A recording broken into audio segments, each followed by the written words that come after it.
आप सभी वैष्णवजन को श्री हरिवंशी श्री सद्गुरुदेव भगवान की जय हो। श्यामा श्याम के निकुंज की अंतरंग लीलाओं व सेवाओं का वर्णन। निकुंज से आकर श्री राधा रानी अपने महल में एक सुंदर शैया में लेटी है। श्री राधा रानी का मस्तक दक्षिण की तरफ है और चरण, उनके श्री चरण उत्तर की ओर है। एक नीली श्याम वरण स्वर्ण खचित चादर से श्री राधा रानी के मुख एवं ग्रीवा को छोड़कर सभी अंग आवृत हैं। देखने से प्रतीत यही होता है कि वे प्रगाढ़ निद्रा में है। उनके दीर्घ कमल के समान कावल से कृष्ण नयन आधे मुंदे हुए हैं। अध मुदे होने के कारण कुछ श्वेत अंश की झलक हो रही है, परंतु वस्तुतः वे अतिशय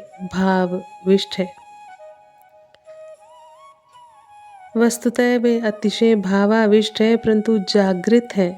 श्री मंजू श्यामा श्री प्रिया जी के चरणों के पास उनकी शैया पर ही बैठी हैं। उनके श्यामल चरण नीचे लटक रहे हैं। उनके लाल लाल तलवे श्याम वरण श्री चरणों में बहुत ही शोभा दे रहे हैं। उनके नयन प्रेमवश छलक रहे हैं और दृष्टि प्रिया मुख की ओर एकटक लगी है। अब तो ब्रह्म मुहूर्त व्यतीत हो गया है, प्रातः हो गया है। प्रातः हो गई है। मंजू लीला गुण मंजरी को पान दान एवं पीक दानी मांझकर लाने को कहती है। रति एवं अशोक रात्रि के भोजन पात्रों को स्वच्छ कर रही हैं। केली एवं रस मंजरी मणि युक्ताओं को यथा स्थान पर आभूषणों में विजड़ित कर रही हैं। श्री प्रिया के निशाकाल के वस्त्रों को धोकर श्यामला सखी सुखा रही है। रूप मंजरी उत्तम रीति से चंदन घिस रही है और केसर पीस रही है। वृषभानु बाबा एवं कीर्तिदा मैया जग गए हैं। मैया आकर रानी की शयन शोभा देखकर पुनः गृह कार्य में लग गई है। वे मंजू श्यामा के प्रेम पर मुग्ध है, उसे हृदय से लगाती है, उसका मस्तक चूमती है। सभी सहेलियां बारी बारी से मैया को प्रणाम करती हैं और उनसे आशीर्वाद लेती हैं।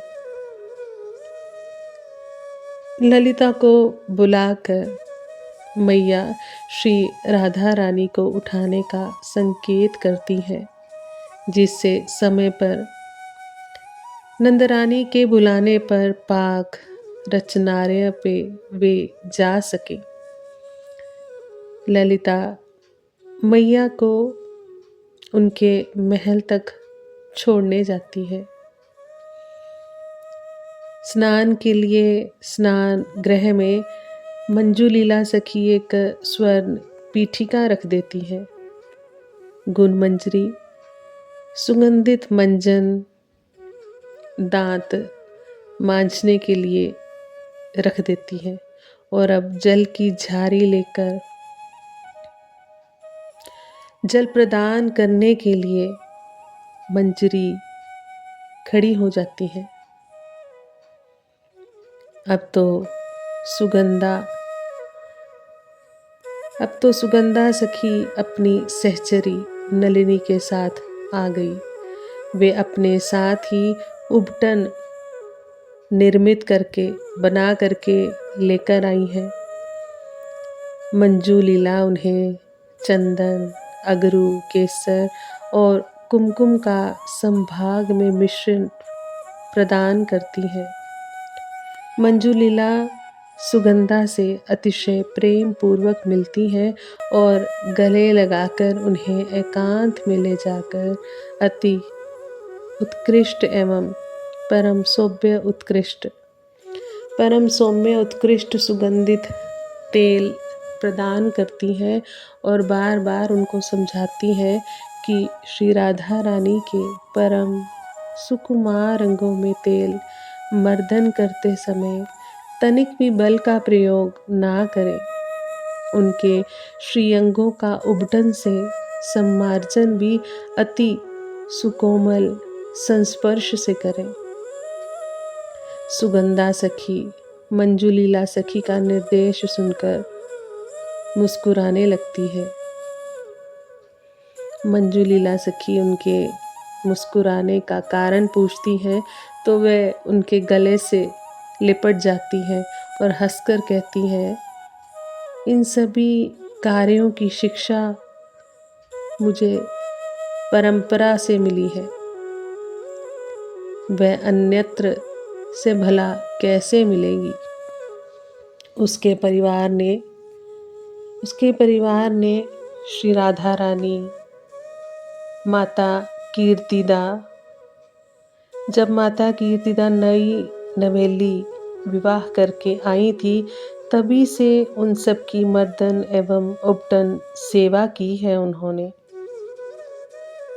श्री राधा रानी के सुकुमार्य के ध्यान का पाठ उसे अन्य कोई क्या पढ़ाएगा, ये तो उसका पारंपरिक कार्य है।